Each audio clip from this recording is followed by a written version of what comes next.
ആന്റണി ഉറയാള എത്തി. നമ്മള് ലൈവ് പോണ കാര്യം ആലോചിച്ചു. ഇപ്പൊ അനൗൺസ്മെന്റ് ജസ്റ്റ് അങ്ങ് വന്നേ ഉള്ളൂ. അപ്പോ ലൈവ് പോണ കാര്യം ആലോചിച്ചപ്പോ ഗ്രൂപ്പ് ഒക്കെ നോക്കിയപ്പോ അധികം ആൾക്കാരും ഓൺലൈൻ ഇല്ല. അപ്പോ ഇങ്ങനെ ഒരു സമയത്ത് ലൈവ് പോയി ആരും ഇല്ലാതെ വരേണ്ട അവസ്ഥ വേണ്ട എന്ന് വെച്ചിട്ട് നമ്മുടെ റെഗുലർ പോഡ്കാസ്റ്റ് തന്നെയായിട്ട് ഇപ്പൊ റെക്കോർഡ് ചെയ്തിട്ട് പിന്നെ അത് അപ്ലോഡ് ചെയ്യാമെന്നാണ് ഇപ്പൊ വിചാരിച്ചത്. ഇപ്പൊ ഈ നേരമായതുകൊണ്ട് പലരും കിടക്കുകയും ചെയ്തു. അപ്പോ അത് കാരണമാണ് നമ്മൾ ഇങ്ങനെ റെഗുലർ പോഡ്കാസ്റ്റ് വന്നത്. പിന്നെ മാത്രമല്ല നിങ്ങൾ ശ്രദ്ധിച്ചിട്ടുണ്ടാവും നമ്മുടെ വേൾഡ് കപ്പിന്റെ സ്പെഷ്യൽ ആയിട്ടുള്ള പോഡ്കാസ്റ്റുകൾ പോഡ്കാസ്റ്റ് അല്ല, നമ്മള് വേൾഡ് കപ്പ് റിലേറ്റഡ് ആയിട്ടുള്ള കണ്ടന്റുകൾ നമ്മൾ ചെയ്തുകൊണ്ടിരിക്കുകയാണ്. ഇപ്പോൾ വേൾഡ് കപ്പിന്റെ ഫേവറേറ്റ്സ് ആയിട്ടുള്ള ടീമുകളെ കുറിച്ചിട്ടുള്ള സെഷൻസ് നമ്മൾ ചെയ്യുന്നുണ്ട്. നമ്മൾ ആ വീഡിയോ ഒക്കെ നമ്മുടെ ഇതിൽ കിടക്കുന്നുണ്ട്. നമ്മുടെ യൂട്യൂബ് ചാനൽ എടുത്ത് നോക്കിയാൽ മതി. വേൾഡ് കപ്പ് 2026 എന്ന് പറഞ്ഞിട്ടുള്ള ഒരു പ്ലേലിസ്റ്റില് ആ വീഡിയോസ് ഓരോന്നായിട്ട് വന്നുകൊണ്ടിരിക്കുകയാണ്. അപ്പൊ വേൾഡ് കപ്പിലേക്കൊക്കെ പോവാണ്. അതിന്റെ ഇടയിലാണ് നമ്മുടെ ലിവർപൂളില് വളരെ പ്രധാനപ്പെട്ട കാര്യങ്ങൾ സംഭവിക്കുന്നത്. ബാക്ക്ഗ്രൗണ്ടിൽ നമ്മൾ ഇതൊക്കെ നോക്കുന്നുണ്ടായിരുന്നു, എല്ലാ കാര്യങ്ങളും നോട്ട് ചെയ്യുന്നുണ്ടായിരുന്നു. ഗ്രൂപ്പിൽ അതിന്റെ ചർച്ചകളൊക്കെ നടക്കുന്നുണ്ടായിരുന്നു. കുറച്ചു ദിവസമായിട്ട് ആന്റണി റയോളയുടെ പേരുകൾ കേൾക്കുന്നതിനെ കുറിച്ചും നമ്മൾ അതിനെ കുറിച്ച് ലൈവും ചെയ്തിട്ടുണ്ടായിരുന്നു. ആ റൂമേഴ്സ് ഒക്കെ വന്നു തുടങ്ങിയപ്പോൾ അത് കഴിഞ്ഞ് റൂമേഴ്സ് സ്ട്രോങ് ആയി കഴിഞ്ഞ് റിലയബിൾ ആയിട്ടുള്ള ന്യൂസ് ആയിട്ട് മാറി.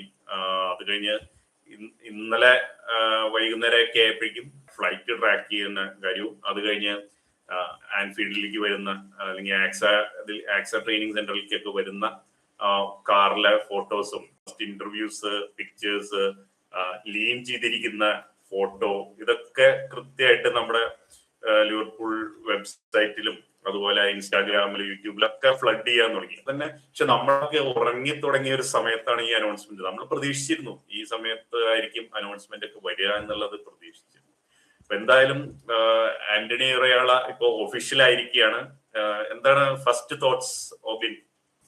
ഫസ്റ്റ് തോട്ട്സ് എന്നൊക്കെ പറയുമ്പോൾ ഹെവി മെറ്റൽ ഇസ് ബാക്ക് എന്ന് പറയാം. ക്ലോപ്പിന്റെ അത്ര ഹെവി മെറ്റൽ എന്ന് പറയുന്നില്ല എന്നുണ്ടെങ്കിലും നമ്മൾ സ്ലോട്ട് ഉണ്ടാവുന്ന സമയത്ത് കളിച്ച ഒരു ലെസ് ഇന്റൻസിറ്റി, ഫെറ്റീഗ് ആവാണ്ട് നിൽക്കാൻ എന്ന് പറയപ്പെടുന്ന ഒരു കോഷ്യസ് അപ്രോച്ച് ഉണ്ടായിരുന്നല്ലോ, അതൊന്നുമില്ല ഇനി. So back to exciting footballs.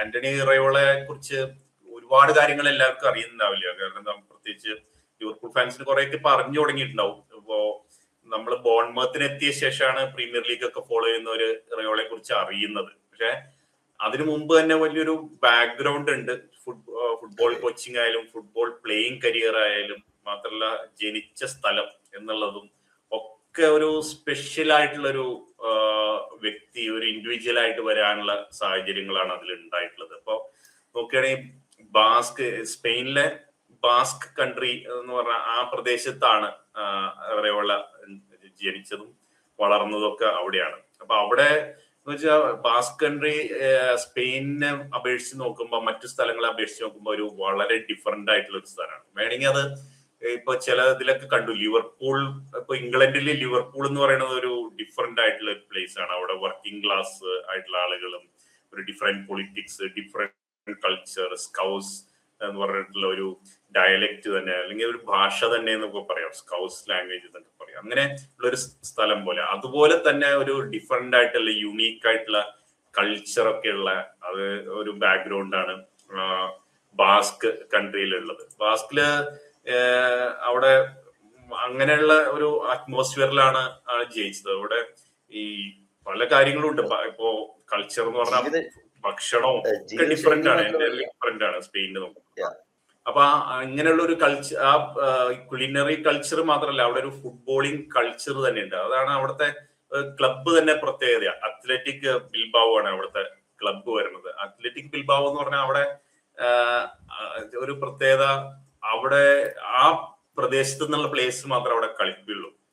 അത് വളരെ യൂണീക്കാണ്. നമ്മൾ അങ്ങനെയുള്ള ക്ലബ്ബുകളൊന്നും അധികം പല സ്ഥലത്തും കണ്ടിട്ടില്ല. അതായത് അവിടുത്തെ ആൾക്കാർ മാത്രം, ബാസ്ക് പ്ലേയേഴ്സിന് മാത്രം കളിപ്പിക്കുന്ന ഒരു ക്ലബ്ബ്. നമ്മള് ഇപ്പൊ ഫുട്ബോൾ മാനേജറൊക്കെ കളിക്കുന്നവർക്ക് ആ ക്ലബ്ബ് എടുത്തു കഴിഞ്ഞാൽ വേറെ സൈനിങ് നടത്താൻ തന്നെ ഒരു നമുക്ക് ഇഷ്ടം തോന്നില്ല. അങ്ങനെയുള്ള ഒരു ക്ലബ്ബാണ് അത്. അപ്പൊ അവിടെ നിന്നാണ് നമ്മുടെ പല പ്ലേയേഴ്സും വന്ന് മറ്റേ പ്രീമിയർ ലീഗിലൊക്കെ വന്ന് എക്സ്പീരിയൻസ് ചെയ്തിട്ടുണ്ട് പല സ്ഥലത്തും നിന്നൊക്കെ. അപ്പൊ നമ്മുടെ ഈവൻ നമുക്ക് അടുപ്പുള്ള സാബി അലോൺസോ അങ്ങനെയുള്ള ഒരു പ്ലെയർ ആയിരുന്നു. അവിടെ ലിവർപൂളിൽ വന്നു. അതിനുശേഷമാണ് ഇപ്പോ അത്ലറ്റിക് ബിൽബാവോന്റെ ക്ലബില് ആ എസൻസ് ഒക്കെ കൊണ്ട് വീണ്ടും ഒരു മാനേജർ കൂടി ഇങ്ങോട്ട് വരുന്നത്, ആന്റണി ഇറയോള. വേറൊരു ഇൻട്രസ്റ്റിംഗ് ആയിട്ടുള്ളൊരു കാര്യം കൂടി ഉണ്ട് ബാസ്ക് കൺട്രിയെ കുറിച്ച് പറഞ്ഞ.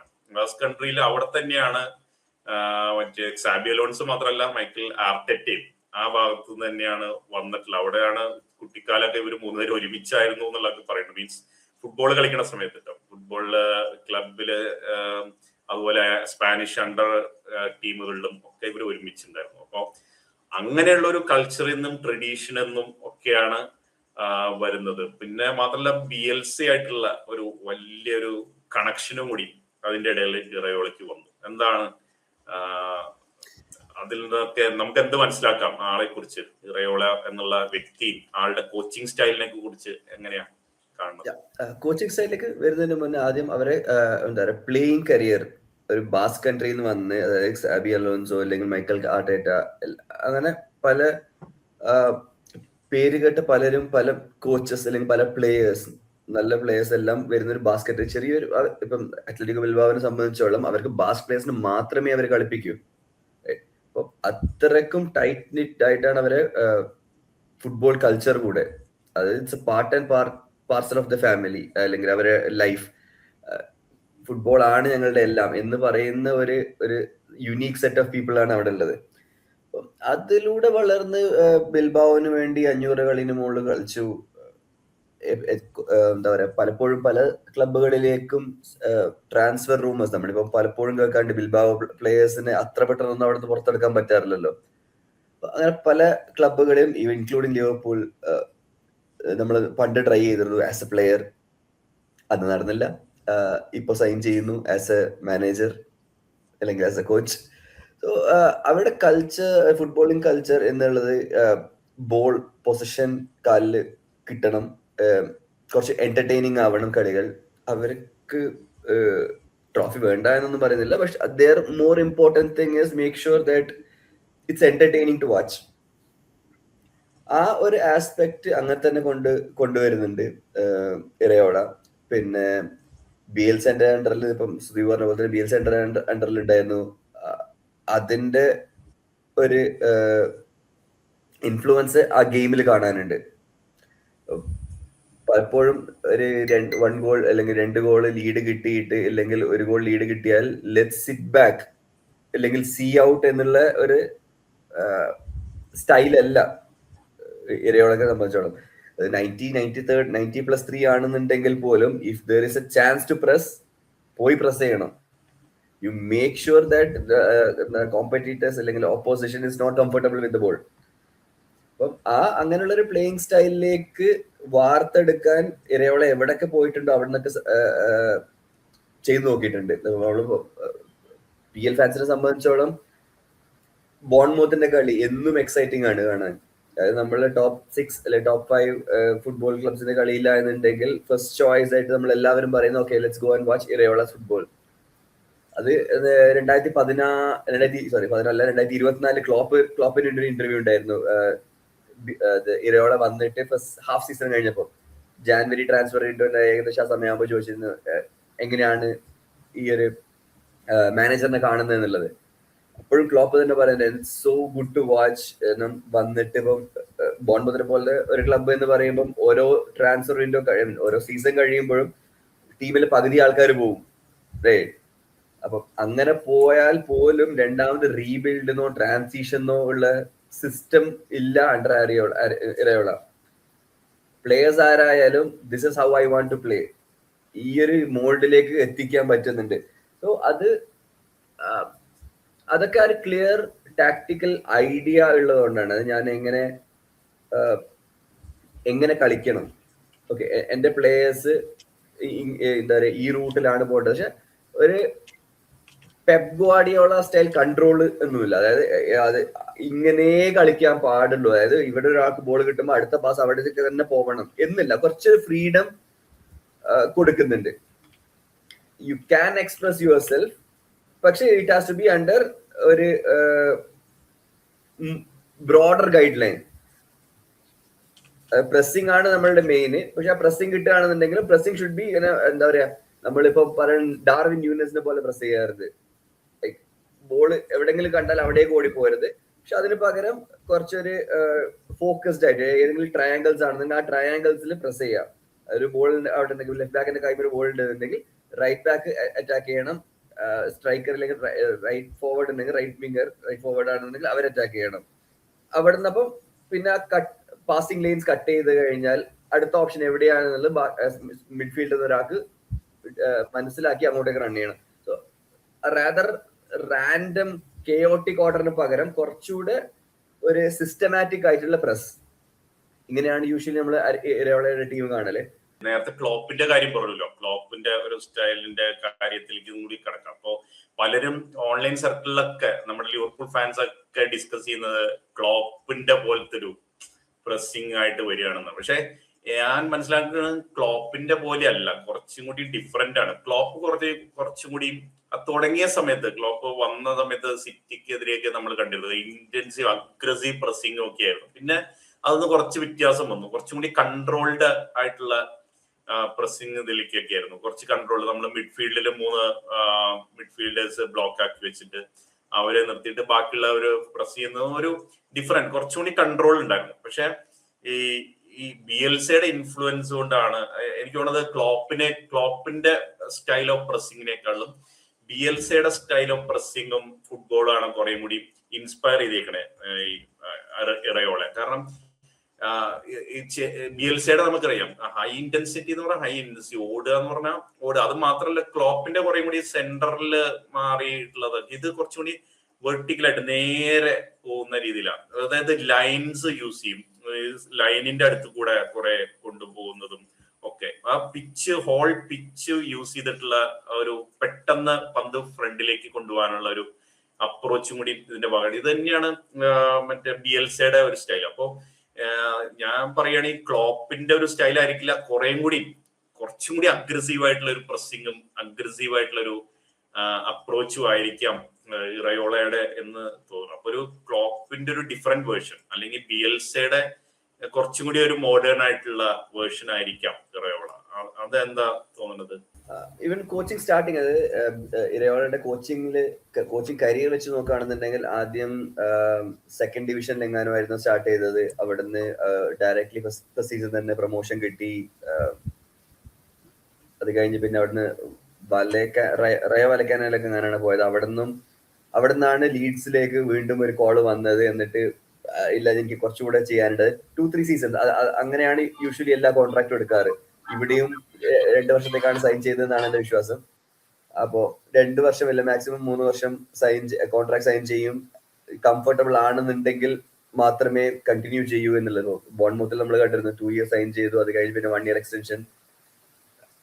സോ ഞാൻ വരുന്നൊരു ക്ലബ്ബ് എനിക്കും കൂടി അനുയോജ്യമാണ് എന്ന് മനസ്സിലാക്കിയിട്ടേ പിന്നെ അങ്ങോട്ട് കണ്ടിന്യൂ ചെയ്യുന്നുള്ളൂ, അല്ലെങ്കിൽ എക്സ്റ്റെൻഡ് ചെയ്യുന്നുള്ളൂ. സോ അതിലൊക്കെ നമുക്ക് കാണാനുള്ളത് എന്റെ ഫിലോസഫി എത്രത്തോളം ക്ലബ്ബ് അഡാപ്റ്റ് ചെയ്യും അല്ലെങ്കിൽ അഡാപ്റ്റ് ചെയ്യുന്നു. അപ്പം ആ ഒരു കണക്ട് ഉണ്ട് with the clubs, with the fans.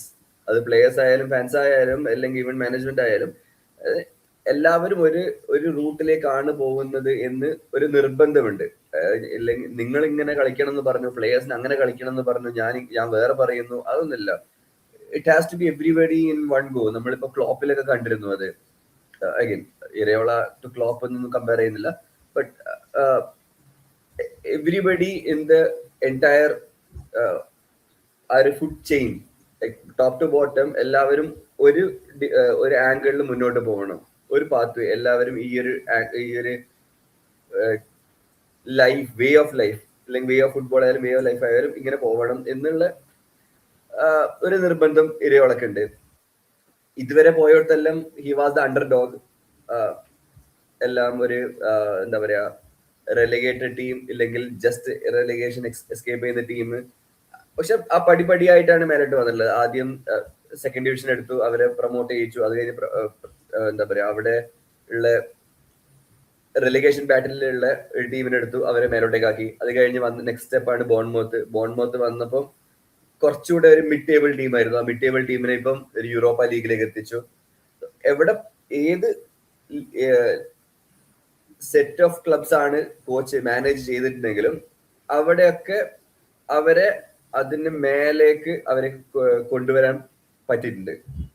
അതാണ് ക്വസ്റ്റ്യൻ, അതാണ് മെയിൻ ക്വസ്റ്റ്യൻ. അതായത് ഇങ്ങനെയുള്ള ചെറിയ ടീമുകളിൽ നിന്ന്, അതായത് ഒരു മാനേജർ ഇങ്ങനെ ഇപ്പോ എനിക്കിവിടെ AK ലർണാക്ക എന്ന് പറയുന്ന ക്ലബ്ബ് സിപ്രിയറ്റ് സൂപ്പർ കപ്പ് ഒക്കെയാണ് ജയിച്ചത് തുടങ്ങിയ സമയത്ത്.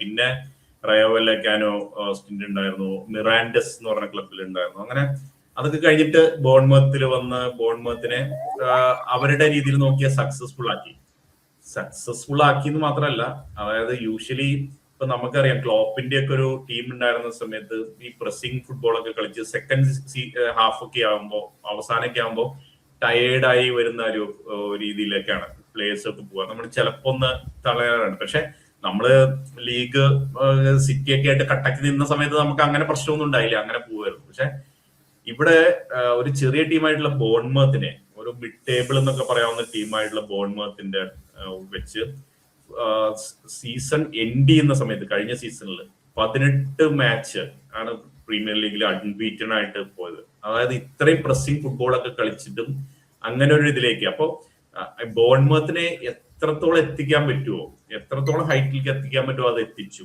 അത് കഴിഞ്ഞിട്ടാണ് പോകുന്നത്. അപ്പൊ ലിവർപൂളിന്റെ ഇതിലേക്ക് വരികയാണ്. ഇപ്പൊ കുറച്ചും കൂടി വലിയ ഒരു ക്ലബിലേക്ക് മാറുകയാണ്. അപ്പൊ എങ്ങനെയായിരിക്കും ഈ ഒരു ക്ലബ് ലിവർപൂളിന്റെ ടാർഗറ്റ്സ് എന്ന് പറഞ്ഞാൽ ബോൺമത്തിന്റെ ടാർഗറ്റ്സ് ആവില്ല. ലിവർപൂളിലുള്ള പ്രഷർ എന്ന് പറഞ്ഞാൽ ബോൺമത്തിലെ പോലത്തെ പ്രഷർ ആവില്ല.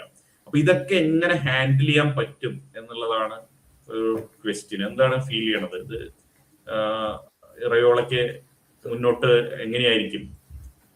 അവിടെയാണ് ആക്ച്വലി ഇറയോള എത്രത്തോളം അഡാപ്റ്റബിൾ ആണ് അല്ലെങ്കിൽ ആവും എന്നുള്ളത് കണ്ടറിയേണ്ടത്. കാരണം ഇറയോള ഇതുവരെയുള്ള എല്ലാ സ്ഥലത്തായാലും, നമ്മളിപ്പോ മിറാൻഡസിലായാലും വലക്കാനോ ആയാലും ബോൺമൗത്ത് ആയാലും, ഇവർക്ക് എല്ലാവർക്കും ആഴ്ചയിൽ ഒരു കളി മാത്രമേ ഉള്ളൂ. ലൈക്ക് അപ്പം ആ ഉള്ള ഒരു സ്ക്വാഡ് ഡിപ്ലീറ്റഡ് ആണ്. നമ്മൾ ലിവർപൂൾ പോലെ എന്താ പറയുക സ്റ്റാർ സ്റ്റഡഡ് സ്ക്വാഡോ അല്ലെങ്കിൽ സ്ക്വാഡ് ഡെപ്തോ ഉണ്ടാവാറില്ല, കംപ്ലീറ്റ്ലി അണ്ടർസ്റ്റാൻഡ്. പക്ഷേ അപ്പോഴും എനിക്കൊരു ലൈനപ്പ് ഉണ്ട്. അതായത് എന്റെ സ്റ്റാർട്ടിങ് ലൈനപ്പ് ഇതാണ്, ഇല്ലെങ്കിൽ എന്റെ ബാക്കപ്പ് ഓപ്ഷൻസ് ഇവരാണ്. ഇത്രയും പേര് ആഴ്ചയിൽ ഒരു ദിവസം കളിപ്പിച്ചാൽ മതി. കപ്പ് ഗെയിംസ് ഇല്ലാത്ത സമയത്ത് ബോൺമൗത്തിലായാലും അത് തന്നെയായിരുന്നു. അവിടെ നിന്നിട്ട് ഞാൻ ഇനി എന്താ പറയാ സൺഡേ, വെനസ്ഡേ, സാറ്റർഡേ കളിക്കേണ്ടി വരികയാണെന്നുണ്ടെങ്കിൽ അതും ഒരാഴ്ച അല്ല, മൾട്ടിപ്പിൾ വീക്സ് നമ്മൾ കളിക്കേണ്ടി വരും ചാമ്പ്യൻസ് ലീഗ് ഉള്ളതുകൊണ്ട്. അപ്പൊ അങ്ങനെ വരുമ്പോൾ സ്ക്വാഡ് റൊട്ടേഷൻ എത്രത്തോളം ചെയ്യാൻ പറ്റും അല്ലെ ചെയ്യും എന്നുള്ളത്. കാരണം പല മാനേജേഴ്സും നമ്മൾ ടോപ്പ് ക്ലബിലേക്ക് വരുമ്പം കാണുന്ന ഏറ്റവും അഡാപ്റ്റബിലിറ്റി ഇഷ്യൂവിൽ വരുന്ന മേജർ സാധനം ഇതാണ്. അവർക്കൊരു സെറ്റ് ലൈനപ്പ് ഉണ്ട്. ആ സെറ്റ് ലൈനപ്പാണ് എല്ലാ കളിയും കളിക്കാൻ. കാരണം ഒരു സാറ്റർഡേ കഴിഞ്ഞാൽ പിന്നെ അടുത്ത സൺഡേ അല്ലേ കളിക്കുന്നുള്ളൂ, അല്ലെങ്കിൽ സൺഡേ കഴിഞ്ഞാൽ പിന്നെ അടുത്ത സാറ്റർഡേ കളിക്കുന്നുള്ളൂ.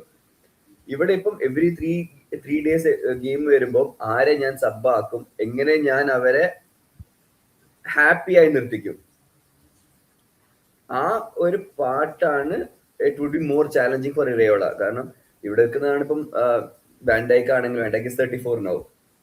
അപ്പം ഇനിയൊരു സീസൺ കൂടി എല്ലാ PL-ഉം എല്ലാ CL-ഉം ഒരുമിച്ച് കളിക്കാൻ പറ്റും എന്നുള്ളത് തോന്നുന്നില്ല. At least towards the second half of the season ഏതെങ്കിലും ഗെയിംസ് സബ് ചെയ്തിരിക്കേണ്ടി വരും.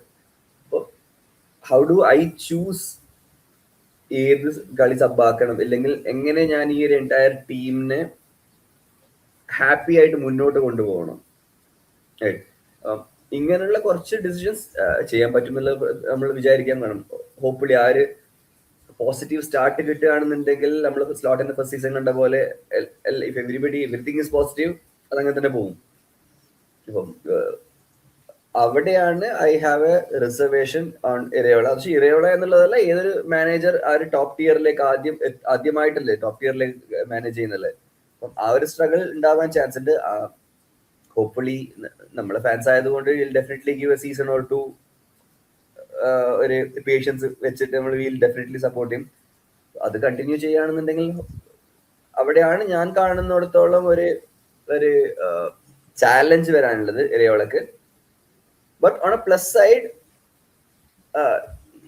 ഹീസ് വില്ലിംഗ് ടു എന്താ പറയാ പ്ലേ യൂത്ത്. അപ്പൊ അങ്ങനത്തെ ഒരു ഫെറ്റീഗ് ഇഷ്യൂ വരികയാണെന്നുണ്ടെങ്കിൽ റിയോ എങ്കുമായാലും റൈറ്റ് വിങ്ങില് മോറിസൺ ആയാലും he definitely try it out. May be ഒരു 20 മിനിറ്റ് 25 മിനിറ്റ് അല്ലെങ്കിൽ 15 minute towards the end of the game when we are comfortable അങ്ങനെ പറഞ്ഞ് ഇൻട്രൊഡ്യൂസ് ചെയ്യായിരിക്കും. പക്ഷെ ആ ഇൻട്രൊഡക്ഷന് വരെ ഇൻട്രൊഡക്ഷൻ ചെയ്യാം എന്നുള്ള ഒരു പാത്ത് വേ, റൈറ്റ്, ആ ഒരു റിസ്ക് അത് ഇറയോള എടുക്കും. അതെ, റയോള പറഞ്ഞു, നേരത്തെ വോബിൻ പറഞ്ഞു, അതായത് 2 വർഷത്തെ കോൺട്രാക്ട് ആണ് എല്ലാ സ്ഥലത്തും സൈൻ ചെയ്യണേ. അപ്പോ ഇതുവരെയുള്ള ക്ലബുകളിലൊക്കെ അങ്ങനെയായിരുന്നു. ഇപ്പൊ ബോൺമത്തിലും അങ്ങനെയാണ് വന്നത്, സ്റ്റാർട്ട് ചെയ്തതും. ഇപ്പൊ ലിവർപൂളില് ഇപ്പൊ അങ്ങനെയാണ് പറയുന്നത്. പക്ഷെ ലിവർപൂളിന്റെ ഒരു ഇന്നത്തെ ഒരു സ്ലോട്ടിന് ശേഷം അല്ലെങ്കിൽ സ്ലോട്ടിന്റെ കഴിഞ്ഞ സീസണിനൊക്കെ വെച്ചിട്ടുള്ള അവസ്ഥ നോക്കുമ്പോൾ ഈ 2 ഇയർ എന്നുള്ളത് ഒരു കുറച്ച് അധികം പ്രഷർ വരുത്തുന്ന ഒരു കാര്യമായിരിക്കില്ലേ? കാരണം ഒരു 2 വർഷം കൊണ്ട് ഈ പ്രോജക്റ്റ് അങ്ങനെ ഒരു ക്ലബിന്റെ ടാർഗറ്റ്സ് അച്ചീവ് ചെയ്യുന്നതിലേക്ക് എത്തിക്കാൻ പറ്റുക എന്നുള്ളത് വലിയ ചലഞ്ചായിരിക്കും എന്ന് തോന്നുക. കാരണം വേറെ ഒന്നല്ല, സ്ക്വാഡ് നോക്കിക്കഴിഞ്ഞാൽ ഇപ്പൊ സ്ക്വാഡില് ഒരുപാട് ഹോൾസ് ഉണ്ട്, ഒരുപാട് സ്ഥലങ്ങളിൽ പ്രശ്നങ്ങളുണ്ട്. ഇപ്പോ സ്ലോട്ടിന്റെ തന്നെ ഫോർവേഡ് പൊസിഷനില്, പ്രത്യേകിച്ച് സ്ട്രൈക്കർ വിങ്ങർ പൊസിഷനില് ഇഞ്ചറി ഉള്ള പ്ലേയേഴ്സ് അല്ലെങ്കിൽ ആവശ്യത്തിന് പ്ലേയേഴ്സ് ഇല്ലാത്ത അവസ്ഥ അവിടെ ഒന്ന്. പിന്നെ സെന്റർ ബാക്ക് ഡിഫൻസിലെ ഇഷ്യൂസ്, ഡിഫൻസിൽ കൊണാട്ടെ പോവാണ്, പുതിയ യങ് ആയിട്ടുള്ള പ്ലേയേഴ്സ് ഇഞ്ചറി കഴിഞ്ഞ 2 പേരും വരുന്നു, അങ്ങനെയുള്ള പ്രശ്നങ്ങള്. റൈറ്റ് ബാക്കിലെ ഇഷ്യൂസ്, ബ്രാഡ്ലിയുടെ റോബർട്ട്സൺ പോകുന്നു, ലെഫ്റ്റ് സൈഡിൽ കർക്കസ് മാത്രമേ ഉള്ളൂ. മിഡ്ഫീൽഡില് ഒരു സ്ലോട്ട് ടൈപ്പ് പ്ലേയേഴ്സ് പോലെ ആക്കി വന്നിട്ടുള്ള പ്ലേയേഴ്സ്, അവർക്ക് ഇങ്ങനെ ഒരു ഇന്റൻസ് പ്രസ്സിംഗ് ആയിട്ടുള്ള സൊബോസിലേക്ക് പറ്റും, പക്ഷെ മെക്കലിസ്റ്റർക്കും ചിലപ്പോൾ പറ്റുമായിരിക്കും. ഗ്രേവിയും ഏറെ ചേഞ്ചസ് വേണ്ടി വരുമോ എന്നുള്ള ക്വസ്റ്റൻ നിൽക്കുന്ന അവസ്ഥയിൽ ഈ 2 വർഷം കൊണ്ട് ഇത് ഫുൾ ചേഞ്ച് ചെയ്ത് ഒരു ട്രാൻസ്ഫർ വിൻഡോ കഴിഞ്ഞ് ഇങ്ങനെ ഇതിലേക്ക് എത്തിക്കാൻ പറ്റുമോ എന്നുള്ളത് ഒരു വല്ലാത്തൊരു പ്രഷർ സ്വയം എടുത്തു വെക്കുകയല്ലേ എന്ന് ഒരു ഡൗട്ട്. അല്ലെങ്കിൽ അതെങ്ങനെ സോൾവ് ചെയ്യും ഈ സ്ക്വാഡിന്റെ ഇഷ്യൂസ് എങ്ങനെ സോൾവ്? എഫ്എസ്സിനെ സംബന്ധിച്ചോളം, ഫാൻസിനല്ല, എഫ്എസ്സിനെ സംബന്ധിച്ചോളം top 4 qualification with some exciting football minimum ആയിട്ട് അവർ പറയുമായിരിക്കും. അല്ലെങ്കിൽ ഓക്കെ ഇത് അച്ചീവ് ചെയ്യുകയാണെന്നുണ്ടെങ്കിൽ this is a good season for you. കാരണം അഗൈൻ സീസൺ നമ്മൾ സ്റ്റാർട്ട് ചെയ്യുന്നതാണ്. We have lost Salah, we have lost Robertson, we have lost Konate, 3 main stays in the team, right? അപ്പോൾ അങ്ങനത്തെ ഒരു കേസ് ആകുമ്പോൾ ഇത് basically this is a transitional season. പക്ഷേ നമ്മളിപ്പോ സ്ലോട്ടിന്റെ സെക്കൻഡ് സീസൺ കണ്ട പോലത്തെ ആ ഒരു അതല്ല, അങ്ങനെ സ്ട്രഗിൾ ഇല്ലാണ്ട് തന്നെ കളിക്കുകയാണെന്നുണ്ടെങ്കിൽ ഫാൻസിന് എൻജോയ് ചെയ്യാൻ പറ്റുന്ന, പക്ഷെ ടോപ്പ് 3 എൻഡ് ചെയ്യുന്ന ഒരു സീസൺ ആണെന്നുണ്ടെങ്കിൽ തന്നെ this would be considered as a okay season for Iraola. അപ്പം മിക്കവാറും ഈ ട്രാൻസ്ഫേഴ്സ് ആണെന്നുണ്ടെങ്കിൽ it would be more of looking in to the future.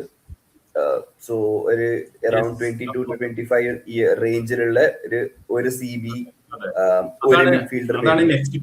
അതാണ് നെക്സ്റ്റ് ക്വസ്റ്റ്യൻ. അതായത് ആരൊക്കെ ആയിരിക്കും നമ്മൾ ടാർഗറ്റ് ചെയ്യുക? ഇപ്പൊ റൂമേഴ്സ് ഒന്നും പറയണ്ട, റൂമേഴ്സ് അല്ല, ആരൊക്കെയാണ് നമ്മുടെ സ്ക്വാഡിന് ആവശ്യം ഈ ഇറയോള സ്റ്റൈല് നോക്കുമ്പോൾ? ഇപ്പൊ നമ്മുടെ ലിങ്ക്സ് പറഞ്ഞ ഡയമണ്ട് ഉണ്ട്, ബാർക്കോള, ഇതാണ് മെയിൻ ആയിട്ട് നിൽക്കുന്ന ലിങ്ക്സ്, 2 ലിങ്കുകൾ. അതല്ല, നമുക്ക് എങ്ങനെയായിരിക്കും ഇറയോളയുടെ സ്റ്റൈലായിട്ട് അഡാപ്റ്റ് ചെയ്ത് നമുക്ക് എന്ത് തരം പേരുകൾ പറയണമെന്നില്ല, എന്ത് തരം പ്ലേയേഴ്സ് ആയിരിക്കും നമുക്ക് വേണ്ടി വരിക? അപ്പൊ ഫോർവേഡ് ലൈനിലായാലും ഡിഫൻസിലായാലും. സോ ബോൾ ക്യാരിയിങ് ഡിഫൻഡേഴ്സ് ആയിരിക്കും ഫസ്റ്റ് പ്രയോറിറ്റി. കാരണം കൊണാട്ടെ പോയതോടെ അവിടെ ഒരാൾ വേണം. ലൈക് ജെർമി ജാക്വറ്റ് ഉണ്ട്, ലിയോണി ഉണ്ട്. പക്ഷെ 2 പേരും, ലിയോണി ഒരു ACL ഇഞ്ചുറി കഴിഞ്ഞ് വരുന്നതാണ്, യാക്വെ new person, new player, right? അപ്പം ഒരു ബോൾ പ്ലേയിങ് സെന്റർ ബാക്ക് എന്തായാലും വേണ്ടി വരും to start alongside Van Dijk. കാരണം യാക്വെ വന്ന് ഒന്ന് സെറ്റായി കുറച്ച് ഒരു 3-4 മാസം കഴിയുമ്പോഴേക്ക് പിന്നെ തുടങ്ങും. അപ്പോഴേക്കും basically he would be a van Dijk replacement. അതല്ലാണ്ട് ഒരു സ്റ്റാർട്ടിങ് ആയിട്ടുള്ള ഒരു CB വേണ്ടി വരും. പക്ഷെ and from the way he plays അതൊരു ബോൾ പ്ലേയിങ്, അതായത് കംഫർട്ടബിൾ ആണ് ബോൾ. വെറും ലോങ് റേഞ്ച് കൊടുക്കൽ ആയിരിക്കൂല ഒരു ഡിഫൻഡർ പണി. ഇവിടെ you have to receive the pass from goal keeper, എന്നിട്ട് അതിനെ സ്പ്രെഡ് ഔട്ട് ചെയ്യാൻ പറ്റണം എല്ലാ ഡയറക്ഷനിലേക്കും. സോ അത് ആയിരിക്കും ഒരു സെന്റർ ബാക്കിന്റെ പ്രൊഫൈൽ. പിന്നെ ഒരു ബസ്റ്റോണി ടൈപ്പ്, ഒരു ബെസ്റ്റോണി ഇഫ് ഹി ക്യാൻ. ബെസ്റ്റോണി ഒന്നും വരൂല പക്ഷെ, ബട്ട് അല്ല ആ ടൈപ്പ് പ്ലെയർ, ആ പ്രൊഫൈലുള്ള യെസ്. അങ്ങനെയുള്ള പ്ലെയർ. പിന്നെ ഒരു ഓപ്ഷൻ അല്ല, പിന്നെ വേണ്ടത് ഒരു ഡി എമ്മിന് വേണ്ടി വരും. കാരണം he want somebody to sit back എന്ന് പറയുന്നില്ലെങ്കിൽ പക്ഷെ ബാക്കിലേക്ക് ട്രാക്ക് ചെയ്യാൻ പറ്റുന്ന, അല്ലെങ്കിൽ ബാക്കിലേക്ക് കണ്ടിൻജൻസി ഷെയ്ഡ്. കാരണം കെർക്കസ് ബോൺമത്തിൽ കളിച്ചിരുന്നല്ലോ, ചാർജ് ചെയ്യും ലെഫ്റ്റില്. He want somebody on the right as well to do that. Frimpong ആണെന്നുണ്ടെങ്കിലും he want them to charge. അപ്പൊ രണ്ട് ഫുൾ ബാക്സ് മുന്നോട്ട് പോവുകയാണെന്നുണ്ടെങ്കിൽ ഒരു D M who can sit back, ഒരു ബാക്ക് ത്രീ പോലെ, അല്ലെങ്കിൽ ആ ഒരു extra body in the defence, അതിന് പറ്റിയ ഒരാൾ വേണ്ടി വരും. Gravenberch is not that player. ഗ്രാവൻബെർച്ചിനെ കളിപ്പിക്കുകയാണെങ്കിൽ മെക്കാലിസ്റ്റർ ഗ്രാവൻബെർച്ചിന് ഇടയിൽ നിന്ന് ഒരാൾ കളിക്കാമെന്നുള്ളതായിരിക്കും, അതായത് ഒരു ഡി എമ്മിന്റെ കൂടെ കളിക്കാനുള്ളത്. അപ്പം അങ്ങനത്തെ ഒരു പ്ലെയറിനെയും കൂടി വേണ്ടി വരും. പിന്നീടുള്ളത് നമുക്ക് വിങ്ങേഴ്സ് ആണ്. കാരണം വേർഡ്സ് ഇസാക്ക് കോംബോ അൺലോക്ക് ചെയ്യണമെന്നുണ്ടെങ്കിൽ we need somebody who can do the cut in from left or right. Ideally രണ്ട് സൈഡിൽ നിന്നും, പക്ഷെ ഏതെങ്കിലും അറ്റ്ലീസ്റ്റ് ഒരു പ്ലെയർ എങ്കിലും വേണ്ടി വരും. അപ്പം അതും എന്താ പറയാ, നമ്മളിപ്പോ സെമന്യൂനൊക്കെ കണ്ടിരുന്നല്ലോ, വിങ്ങിലും കളിക്കാൻ പറ്റും, വേണമെന്നുണ്ടെങ്കിൽ സെന്ററിലേക്ക് കട്ടിൻ ചെയ്തിട്ട് കളിക്കാൻ പറ്റുന്ന അങ്ങനെയുള്ള ഒരു വൈഡ് ഫോർവേഡ് വിങ്ങർ എന്ന് പറയുന്നില്ല, വൈഡ് ഫോർവേഡിനെ ആയിരിക്കും ഒരു പ്രൊഫൈൽ വൈസ് നമ്മൾ നോക്കുന്നത്. ഓക്കെ, അപ്പൊ ഇതൊക്കെ ആയിരിക്കും ഗേപ്പിംഗ് ഹോൾസ് നമുക്ക് ട്രാൻസ്ഫറിലൂടെ സോൾവ് ചെയ്യേണ്ട പ്രധാനപ്പെട്ട ഇഷ്യൂസ്. അപ്പൊ ഇതൊക്കെ ഫസ്റ്റ് ടീമിൽ വേണ്ട കാര്യങ്ങളാണ്. ഇപ്പൊ ഫസ്റ്റ് ടീമില് നമ്മള് സ്ക്വാഡ് നോക്കുമ്പോൾ ഫസ്റ്റ് ടീം മാത്രമല്ല, നമ്മുടെ കഴിഞ്ഞ സ്ലോട്ടിന്റെ സമയത്ത് ഇതിൽ തന്നെ ഈ സ്ക്വാഡിൽ തന്നെ ലിമിറ്റേഷൻ വന്നിരുന്നു. ഫസ്റ്റ് ടീമേഴ്സ് ഇല്ല, സ്ക്വാഡിലും അങ്ങനെയുള്ള പ്ലേയേഴ്സ് ഇല്ല. അതോ അല്ലെങ്കിൽ വേറൊരു ക്രിറ്റിസിസം സ്ലോട്ടിനെ കുറിച്ച്, യങ് പ്ലേയേഴ്സ് അതിൽ കളിക്കാൻ പറ്റുന്ന പ്ലേയേഴ്സ് ഉണ്ടായിരുന്നു, പക്ഷെ അങ്ങനെ ഒരു ഓപ്ഷനിലേക്ക് പോയില്ല സ്ലോട്ട്. അപ്പൊ അങ്ങനെ നോക്കുമ്പോ പക്ഷെ ഇറയോള നേരെ തിരിച്ചാണ്. ഇറയോള കുറച്ചുകൂടി യങ് പ്ലേയേഴ്സിനെ ബെനിഫിറ്റ് ചെയ്യുന്ന ടൈപ്പ്. ഇപ്പോ ഇറയോള അങ്ങനെ പറഞ്ഞു എന്ന് തന്നെ തോന്നി, എവിടെയോ കമന്റ് വായിച്ചു. അതായത് വേൾഡ് കപ്പ് വരികയാണ്, സീനിയർ പ്ലേയേഴ്സ് ഒക്കെ പലരും വേൾഡ് കപ്പിന് പോവുകയാണ്. അപ്പോ എനിക്ക് യങ് പ്ലേയേഴ്സിനെ കുറച്ചും കൂടി അവരെ ഒന്ന് ടെസ്റ്റ് ചെയ്യാൻ, അവരെ ഒന്ന് കാണാൻ, അടുത്ത് കാണാനുള്ള ഒരു ചാൻസ് പ്രീ സീസണിൽ കിട്ടും എന്ന് റയോള അങ്ങനെ ചിന്തിച്ചിട്ടുണ്ടാവും. അപ്പൊ അങ്ങനെയാണെങ്കിൽ നമ്മുടെ സ്ക്വാഡിലേക്ക് യൂസ് ചെയ്യാൻ പറ്റുന്ന യങ് പ്ലേയേഴ്സ് ഇപ്പൊ ഓൾറെഡി റയോ എൻഗുമോഹ ഏകദേശം ഫസ്റ്റ് ടീമിന്റെ ഒരു ബാക്കപ്പ് പ്ലെയർ പോലെ ആയിട്ടുണ്ട്, ബെഞ്ച് പ്ലെയർ കയറി വരുന്ന പ്ലെയർ ആയിട്ടുണ്ട്. പക്ഷെ ന്യോനി അതിലേക്ക് വന്നുകൊണ്ടിരിക്കുകയാണ്. ഇനി ആരൊക്കെയായിരിക്കും അതുപോലെ നമുക്ക് റയോള കോൺസെൻട്രേറ്റ് ചെയ്യാൻ പോകുന്ന യങ് പ്ലേയേഴ്സ് ആരൊക്കെയായിരിക്കും? കിരൺ മോറിസൺ ആണ് അവസാനം എന്താ പറയാ റീസെന്റ് സീനിയർ കോൺട്രാക്ട് സൈൻ ചെയ്തിട്ടുണ്ട്. Exciting young right forward. അപ്പം അവനെയും കുറച്ചുകൂടെ പ്രീ സീസണിൽ എന്തായാലും കാണും. അതുപോലെ തന്നെ ഡാൻസ് ഇഞ്ചുറി കഴിഞ്ഞ് തിരിച്ചു വന്നിട്ടുണ്ട്. ഇതിൽ ഇഞ്ചുറി ഇല്ലായിരുന്നുവെങ്കിൽ ബാജറ്റിക് ഡെഫിനറ്റ്ലി ഉണ്ടാവുകയാണ്. സ്പെയിൻ റിലേഷനും കൂടി ഉണ്ട്. അപ്പോ പക്ഷെ അവന്റെ ഇഞ്ചുറി എന്താന്നുള്ളത് ആർക്കും ഒരു ഐഡിയ ഇല്ല. കാരണം വരുന്നു പോകുന്നു എന്നുള്ളതാണ് സ്ലോട്ട് അവസാനം പറഞ്ഞത്. അപ്പൊ അത് നിൽക്കുവാണെന്നുണ്ടെങ്കിൽ definitely he also will get a chance. McConnell തിരിച്ചു വന്നിട്ടുണ്ട് ലോണിന്ന്. പിന്നെ ഡിഫൻസിലാണെന്നുണ്ടെങ്കിൽ സെന്റർ ബാക്കില് ഒരു 17-year-old NDA ഉണ്ട്. We have signed, right? There are players who can play. Pre-seasonൽ എന്തായാലും നമ്മൾ ഒരു അറ്റ്ലീസ്റ്റ് ഒരു 8 to 10 youth players heavily featured ആയിരിക്കും. In terms of first team squad, probably Rio, Nioni, Morrison, McConnell, Danns, ഈ 5 മിക്കവാറും 3 പേര് സ്ഥിരം ബെഞ്ചിൽ എന്ന രീതിയിൽ ഉണ്ടാവും നെക്സ്റ്റ് സീസൺ. കപ്പ് ഗെയിംസും മിക്കവാറും 5 പേരും കളിക്കും ലോണിൽ പോയിട്ടില്ലെങ്കിൽ. അവർക്ക് ഗെയിം ടൈം കിട്ടും എന്തായാലും. At least in the Carabao cup ആയാലും FA കപ്പ് ആയാലും ഇവർക്കൊക്കെ കിട്ടും. ഇതിലൊരു സർപ്രൈസിങ് അല്ലെങ്കിൽ ഒരു നെയിം ഒമിഷൻ എന്ന് പറയുന്നത് നമ്മളെ റൈറ്റ് ബാക്ക് ആണ് കാൽവിൻ റാംസി. കാൽവിൻ റാംസി ഇനിയിപ്പം യങ് പ്ലെയർ ആയിട്ട് കൂട്ടാൻ പറ്റുമോ എന്നുള്ളതാണ് ഒന്നാമത് അറിയേണ്ടത്. കാരണം 22 എന്നായി തോന്നുന്നു, എനിക്ക് ഓർമ്മയില്ല എക്സാക്ട് ഏജ്. അപ്പം ഇനിയിപ്പം ബ്രാഡ്ലിക്ക് ഇഞ്ചുറി ആയത് കൊണ്ട് ഫ്രിംപോമിന്റെ ബാക്കപ്പ് ആയിട്ട് ബ്രാഡ്ലി സീസൺ അടുത്ത സീസൺ നോക്കണ്ട, ജാനുവരിയിലോ ഫെബ്രുവരിയിലോ അങ്ങനെ വരുമായിരുന്നു. പക്ഷെ വന്നാൽ തന്നെ സമയം എടുക്കുമായിരിക്കും റിട്ടേൺ ചെയ്യാനല്ലേ. സോ ആ ഒരു സിറ്റുവേഷൻ ആയതുകൊണ്ട് മേ ബി ഫ്രിംപോങ്ങിന് ബാക്കപ്പ് ആയിട്ട് Calvin Ramsay home ground player ആണ് നമ്മളെ സംബന്ധിച്ചോളം. അപ്പോ നല്ല ചാൻസ് ഉണ്ട് അവിടെ കളിക്കാനുള്ളത്. പിന്നെ ഇതിൽ വിട്ടുപോയിട്ടുള്ള ഒരു പേര് എന്ന് വെച്ചാൽ ഹാർവി എലിയട്ട് ലോണിലാണ് പോയത്. He is coming back. Manager വേറെയാണ് ഇപ്പോ. അപ്പം ആ ഒരു പ്ലേയിങ് സ്റ്റൈലിലേക്ക് ഹാർവി എലിയട്ടിനെ കളിപ്പിക്കണോ വേണ്ടയോ എന്നുള്ളത്, കാരണം സ്ലോട്ട് ആണെന്ന് ഡെഫിനറ്റ്ലി കളിപ്പിക്കൂല എന്നുള്ളതായിരുന്നു. കാരണം സ്ലോട്ടിന് ആവശ്യമുള്ള പ്രൊഫൈലിലായിരുന്നു. ഇവിടെ ഇപ്പം എറയോള വന്നിട്ട് if he's trying to slightly tweak, കാരണം വേർഡ്സിനെ അക്കോമഡേറ്റ് ചെയ്യാൻ വേണ്ടിയിട്ട് അല്ലെങ്കിൽ വേർഡ്സിന് ചുറ്റുമാണ് ഒരു ടീം സെറ്റ് ചെയ്യുന്നുണ്ടെന്നുണ്ടെങ്കിൽ Elliott can be the apt backup. ആ ഒരു പ്ലേയിങ് സ്റ്റൈൽ മാറ്റാണ്ട് ഒരു പ്ലെയറിനെ സബായിട്ട് കൊണ്ടുവരണം എന്നുണ്ടെങ്കിൽ Elliott can do that. So maybe Elliott stays. So അതും ഒരു നെക്സ്റ്റ് ഓപ്ഷൻ ആണ് നമുക്ക്. ഡെഫിനറ്റ്ലി അങ്ങനെ ഒരു പോസിബിലിറ്റീസ് ഉണ്ട്, പോസിബിലിറ്റി ഉണ്ട്. പിന്നെ മാത്രമല്ല ചിലപ്പോൾ നമുക്ക് ഒരുപാട് പൈസ ട്രാൻസ്ഫർ മാർക്കറ്റിൽ സ്പെൻഡ് ചെയ്യേണ്ടി വരികയാണെങ്കിൽ ചിലപ്പോൾ ഹോം ഗ്രൗണ്ട് പ്ലേയേഴ്സിനെ കൊടുക്കാനും സാധ്യതയുണ്ട്. അതൊന്നും പറയാൻ പറ്റില്ല. എന്തായാലും ഈ ട്രാൻസ്ഫർ വിൻഡോ നമ്മളെല്ലാവരും വളരെ ഇൻട്രസ്റ്റോടെ നോക്കണം. കാരണം എന്തൊക്കെ പ്രൊഫൈലുള്ള പ്ലേയേഴ്സ് ആണ് വരുന്നത്.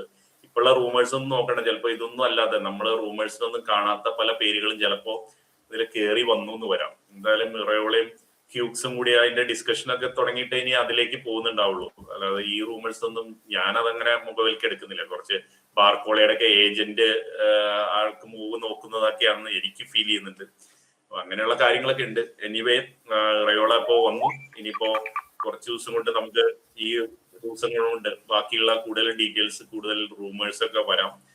ചില വേൾഡ് കപ്പ് തുടങ്ങാൻ പോവാണ്. വേൾഡ് കപ്പിന് പോകുന്ന പ്ലേയേഴ്സ് മിക്കവാറും വേൾഡ് കപ്പിന് മുമ്പ് തന്നെ അവരുടെ മൂവ് കൺഫേം ചെയ്യാൻ നോക്കുന്ന രീതിയിലായിരിക്കും. അപ്പോ അത് അങ്ങനെ ഒന്നും ഉണ്ടായില്ലെങ്കിൽ ഈ ട്രാൻസ്ഫർ വിൻഡോ ഡിസ്കഷൻ എന്നുള്ളത് റൂമേഴ്സ് ഒക്കെ വേൾഡ് കപ്പ് തീരുന്നവരെ, വേൾഡ് കപ്പിന്റെ ലെങ്ത് തവണ കൂടുതലാണ്. അത്രയും കാലം ഇങ്ങനെ നീണ്ടു നിൽക്കുക. കാരണം പ്ലേയേഴ്സ് ഒക്കെ അവിടെയാണല്ലോ. അപ്പോ അങ്ങനെയുള്ള ഒരു വിൻഡോ ആയിരിക്കും മിക്കവാറും വരാൻ പോവാ.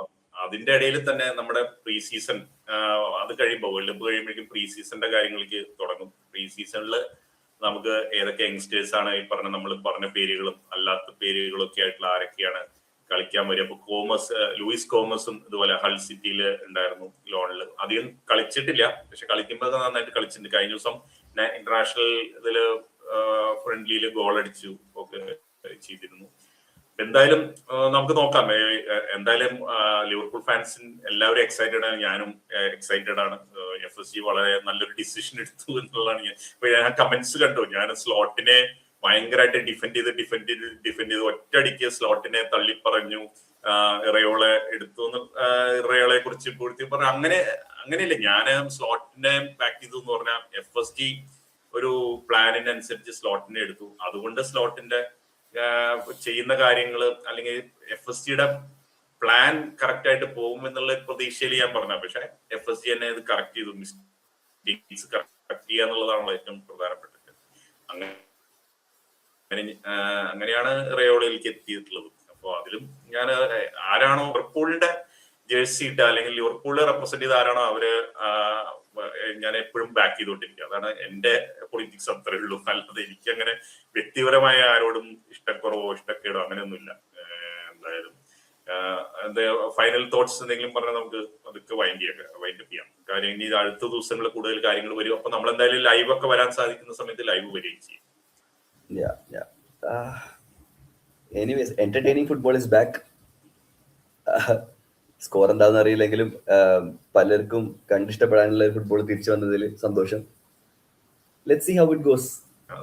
ഇപ്പൊ തന്നെ ചില മീമുകളൊക്കെ വന്നു. ഇറയോളെ സ്പൈഡർമാനിലെ ഫസ്റ്റ് ഇതില് ഒരു വില്ലന്റെ 4 കൈകളൊക്കെ ഉള്ള 4 കൈയിൽ 4 ട്രോഫി ഒക്കെ ആയിട്ടുള്ള ഇറയോളയുടെ കുറെ മീമുകളൊക്കെ ഗ്രൂപ്പുകളില് നേരത്തെ തന്നെ വന്നു തുടങ്ങി. ഇറയോള വരുന്നതിന് മുമ്പ് തന്നെ. പിന്നെ എന്തായാലും ഈ പറഞ്ഞ പോലെ ഒരു എന്റർടൈനിങ് ക്ലോപ്പിന്റെ സമയത്ത് നമ്മൾ എന്റർടൈൻ ചെയ്യിച്ച പോലെ അതുപോലെ സ്ലോട്ട് എന്റർടൈൻ ചെയ്യുന്നത് നമ്മൾ പ്രതീക്ഷിച്ചിട്ട് പെടുത്തി അങ്ങനെയുള്ള അവസ്ഥയിലാണ് നമ്മളൊക്കെ. പക്ഷെ അതിൽ നിന്നൊക്കെ എല്ലാവരും ഉണർന്ന് ഒരു പുതിയ അല്ലെങ്കിൽ ക്ലോപ്പിന്റെ സ്റ്റൈലിൽ നിന്നും കുറച്ചും കൂടി ഡിഫറെന്റ് ഉള്ള എന്നാൽ അത്രയും തന്നെ എന്റർടൈനിങ്ങും എക്സൈറ്റിംഗ് ആയിട്ടുള്ള ഒരു ഫുട്ബോൾ നമുക്ക് തിരിച്ച് എറയോളയുടെ കയ്യിൽ കൂടെ കിട്ടും എന്നുള്ള പ്രതീക്ഷയോടെ നമുക്ക് കാത്തിരിക്കാം. അപ്പൊ എന്തായാലും നേരത്തെ പറഞ്ഞ പോലെ വേൾഡ് കപ്പിന്റെ വീഡിയോസ് നമ്മൾ ചെയ്തുകൊണ്ടിരിക്കുന്നുണ്ട്. അത് നമുക്ക് യൂട്യൂബിൽ കാണാം, അതൊക്കെ കാണാം. അപ്പൊ എല്ലാവർക്കും ബൈ.